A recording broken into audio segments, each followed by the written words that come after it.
തിരഞ്ഞെടുപ്പ് വോട്ടെടുപ്പ് അവസാനിപ്പിച്ചതിന് പിന്നാലെ കേരളത്തിലെ രാഷ്ട്രീയ രംഗത്ത് പുതിയ വിവാദത്തിന് തീ കൊടുത്തിരിക്കുകയാണ് എൻഡിഎ നേതാവും പൂഞ്ഞാർ സ്ഥാനാർത്ഥിയുമായ പി.സി. ജോർജ്.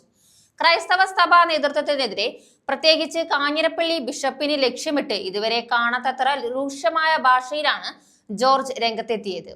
തെരഞ്ഞെടുപ്പ് സമയത്ത് സഭ രാഷ്ട്രീയമായി ഇടപെട്ടുവെന്ന ഗുരുതര ആരോപണമാണ് അദ്ദേഹം ഉയർത്തുന്നത്.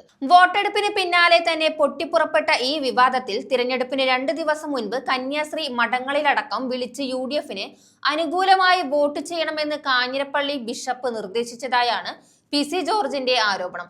ഈ വിവരം ചില കന്യാസ്ത്രീകൾ തന്നെ അറിയിച്ചതാണെന്നും അദ്ദേഹം പറയുന്നു. മിത്രാന്മാർ ചെയ്യേണ്ട ആത്മീയ ചുമതലകൾക്ക് പകരം രാഷ്ട്രീയ ഇടപെടലുകളിലാണ് ചിലർ ഏർപ്പെട്ടിരിക്കുന്നതെന്ന് ആരോപിച്ച ജോർജ്, കോൺഗ്രസ് ബാധിച്ച മിത്രാന്മാർ എന്ന പരാമർശം ഉപയോഗിച്ച് വിമർശനം കൂടുതൽ ശക്തമാക്കി.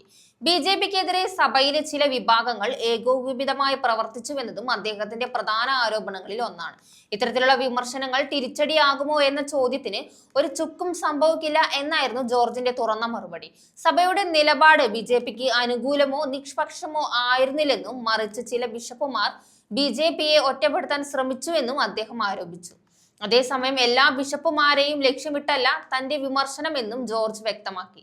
പ്രത്യേകിച്ച് പാലാ ബിഷപ്പിനെ ഉദാഹരണമായി ചൂണ്ടിക്കാട്ടി. ഇത്തരത്തിലുള്ള രാഷ്ട്രീയ ഇടപെടലുകൾ അദ്ദേഹത്തിന്റെ ഭാഗത്തു നിന്നുണ്ടായിട്ടില്ലെന്നും പറഞ്ഞു. രാവിലെ തന്നെ ഈ വിഷയത്തിൽ സൂചന നൽകിയിരുന്നു ഷോൺ ജോർജ്. സഭ BJPക്കെതിരെ പ്രവർത്തിക്കുന്നുവെങ്കിൽ അതിന്റെ പ്രത്യാഘാതങ്ങൾ ഉണ്ടാകുമെന്ന് ഷോൺ ജോർജ് മുന്നറിയിപ്പ് നൽകിയിരുന്നു.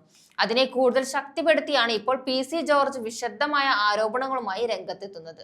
ഇതോടെ തിരഞ്ഞെടുപ്പ് പശ്ചാത്തലത്തിൽ സഭയും രാഷ്ട്രീയവും തമ്മിലുള്ള ബന്ധം വീണ്ടും ശക്തമായ ചർച്ചയായി മാറുകയാണ്. ആരോപണങ്ങൾ ഗുരുതരമാണെങ്കിലും സഭയുടെ ഭാഗത്ത് നിന്ന് ഇതുവരെ ഔദ്യോഗിക പ്രതികരണം ഉണ്ടായിട്ടില്ല. സംഭവ വികാസങ്ങൾ അടുത്ത ദിവസങ്ങളിൽ കൂടുതൽ രാഷ്ട്രീയ ചർച്ചകൾക്കും വിവാദങ്ങൾക്കും വഴിവെക്കാനാണ് സാധ്യത.